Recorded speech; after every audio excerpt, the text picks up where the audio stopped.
good morning mga kagalawat. Mapapansin nyo kagigising ko na naman, no. Bago ang lahat, isang magandang umaga na naman para sa ating lahat.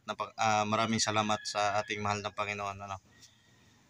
Pastok lang tayo kasi may naisip akong i-share sa inyo habang nag-aantay pa ako kay Mrs. kasi may lakad kami ngayon. Nagkaroon kasi ng problema tong Mitsubishi Adventure ko, mga kagalawan. Etong video na to, share ko to para sa mga kagalawan natin na merong diesel na sasakyan, especially yung mga naka Mitsubishi Adventure, ano. Nagkaroon ng problema itong Adventure ko. Pero sayang at hindi ko nga na video kasi naayos ko to nakaraang linggo pa. Hindi ko pa naisip na gumawa ng mga video na ganito. Yung Mitsubishi Adventure ko, yung problema niya, napakahirap niyang i-start sa umaga. Mga 2-3 attempt ako bago mag-start. Pag open ko ng ganyan, okay naman, nagre-response naman yung glow plug lights doon, no? Pag response ng glow plug, pagkamatay, start kong ganyan, ikot, ayaw tumuloy. Uulitin ko, minsan papasok, minsan hindi. Kaya naisip ko, sabi ko, check ko kaya yung glow plug. Pero yung naging problema pala, hindi glow plug yung naging problema. Yung plate lang connecting plate lang ng glow plug yung naging problema. Nilinis ko lang eh. Gaya nga ng lagi ko sabi sa inyo, magsisimula talaga tayo sa basic.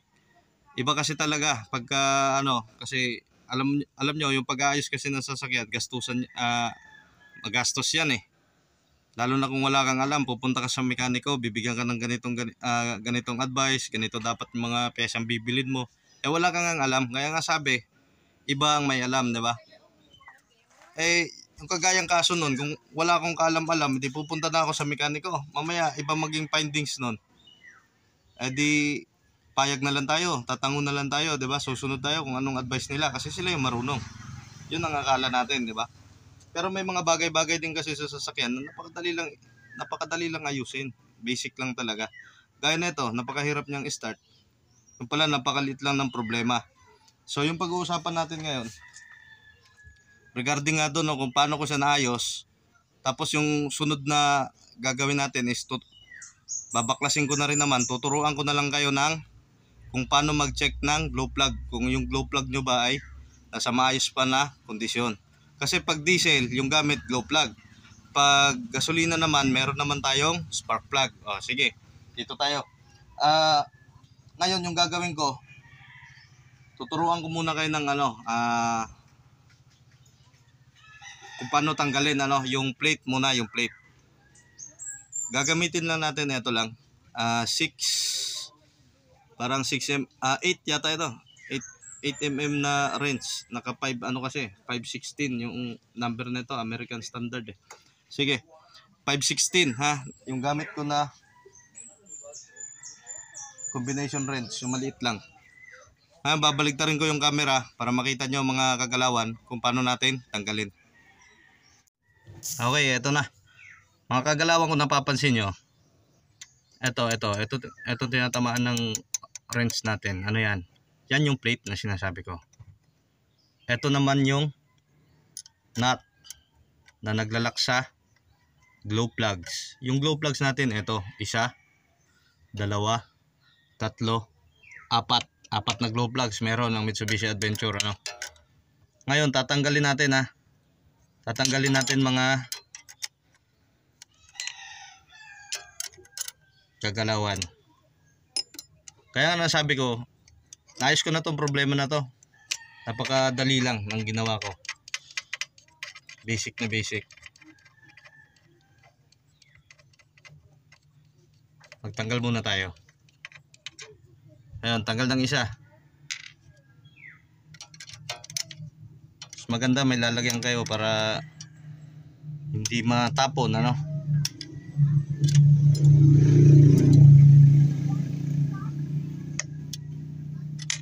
Saka dapat ginagawa to habang yung mga ganito, lalo na yung paghugot ng glow plug, ginagawa nyo yan habang hindi pa hindi pa uminit yung makina. Saka yung ikot natin, pagtatanggal tayo, always papunta sa kaliwa. Kasi baka baliktad yung ikot nyo. Ako nung nagsisimula pa talaga akong mag-ayos-ayos na itong sasakyan, isa yan sa pinaka weakness ko, yung sa papunta yung pag-loosen saka pag-tighten ng bolt. Marami akong bolt din na disgrasya sa kalituan natin minsan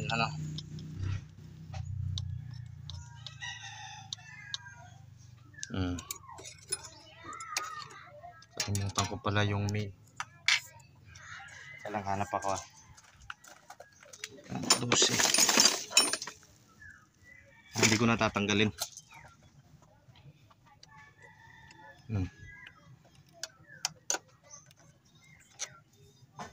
Ito lang yung plate.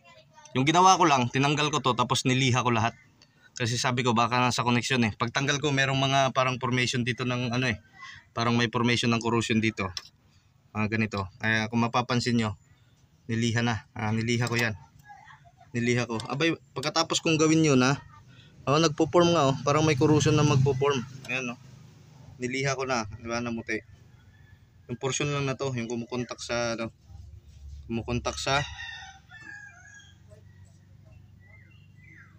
glow plug natin. 'Di ba? Napakalit na problema.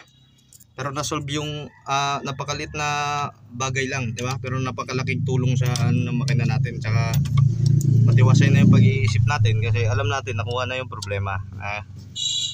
Ayun, hindi na tayo umabot sa glow plug, Tsaka hindi na tayo umabot dito sa tinatawag na fuel injection. Ito yung fuel injection. Isa din kasi yan pag hard starting ka, pag hindi mo makuha sa glow plug, okay yung linya mo, walang leak yung linya ng crudo mo, okay yung glow plug. Yung sunod mong pagdududahan dyan is fuel injection. Baka masyado nang mababa yung timing niya, kailangan mong i-advance bahagya. Sa susunod pag-usapan natin yan kung paano natin ni timing. Marami pa tayong pag-uusapan. Unahin muna natin 'tong basic. Yun lang gusto kong i-share sa inyo. Ngayon, wala nang problema yung adventure ko. Napakadali. Pakita ko sa inyo mamaya. Hindi ko pa ito napapaandar, pero napakadali paandarin. Isang click lang. Ngayon, eto na. Dahil nandito na rin naman tayo, tuturuan ko na kayo kung paano mag-check ng glow plug. Sige.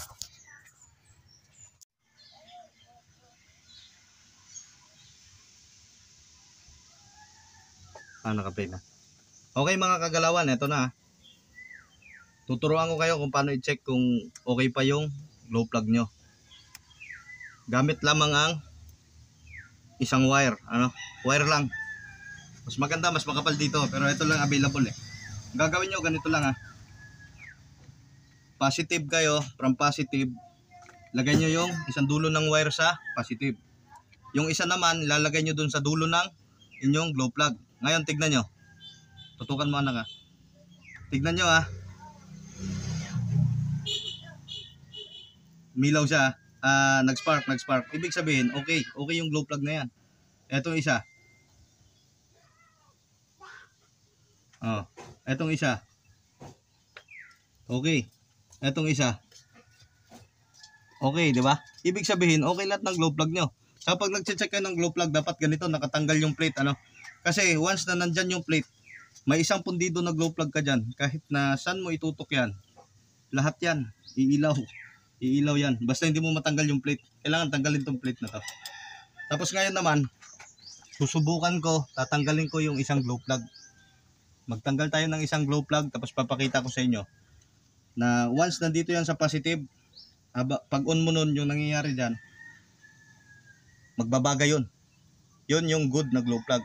Wala pa ako sample ng sirang glow plug kasi hindi pa ako nakakapagpalit simula nung nabili ko to. Yung sunod naman, glow plug, titignan natin kung paano. Hindi, ganyan lang, okay lang yan. Ito magtatanggal tayo ng isang glow plug gamit yung 12mm natin na socket.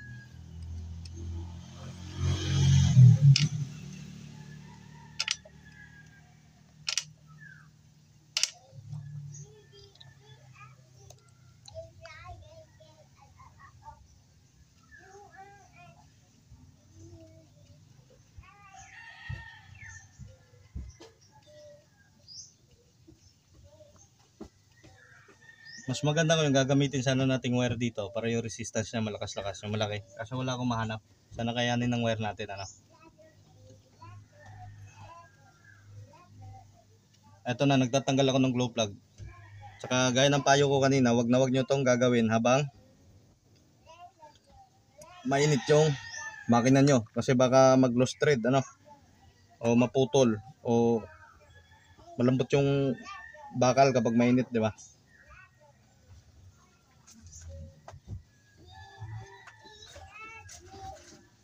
Dali, camera mo ako na. Ito na, ipapakita ko sa inyo, ha.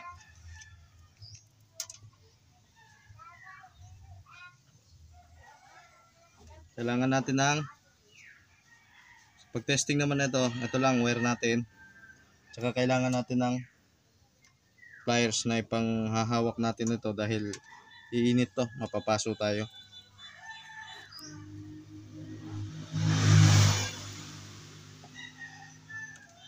Nakaw na yung video, anak. Nakaw na. Una ha, sure ka? Matakbo? 151, 52. Okay.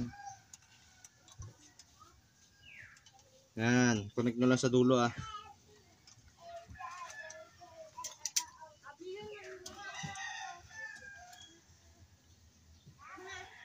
Sawakan natin ng plier.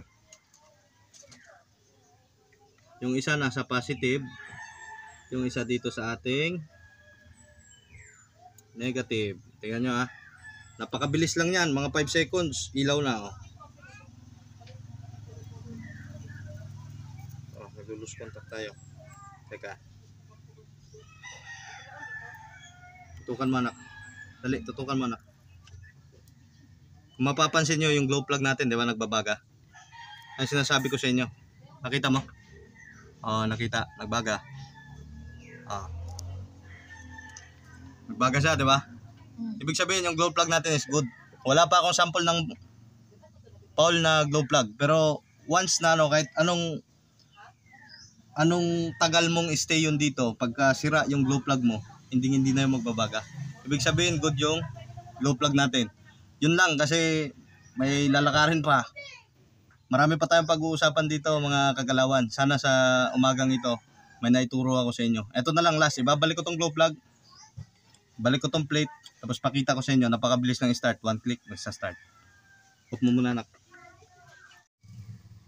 So ayun na nga mga kagalawan, ano, mabilis lang, naibalik ko na.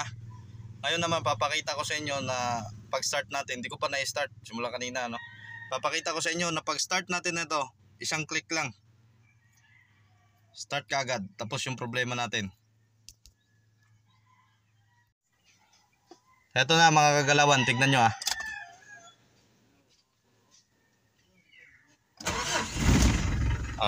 Start kaagad, di ba? So yun nga.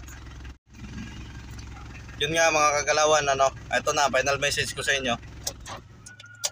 Sa mga ganyan na problema ng sasakyan natin, uulitin ko gaya na sinabi ko kanina. Doon muna tayo magsisimula sa pinaka-basic. Kasi yung pag-ayos, ganun talaga yun eh. Sa experience ko, ganun yung ginagawa ko. Kasi yung pag-ayos nga ng sasakyan, uulitin ko na naman, hindi biro na gastusan yan. Lalo na pag nagkamali ka ng diagnose. Kaya dapat basic muna talaga. Magsimula sa pinakamaliit na problema. Magsimula sa pinakamura. Diba? Ganun lang mga kagalawan, at sana sa araw na ito nakapagbigay na naman ako ng isang kaalaman na magagamit natin sa araw-araw natin pamumuhay. Yun lang, at nasa man tayong bahagi ng mundo ngayon, ano. God bless us all. Pagpalain tayo palagi. Salamat.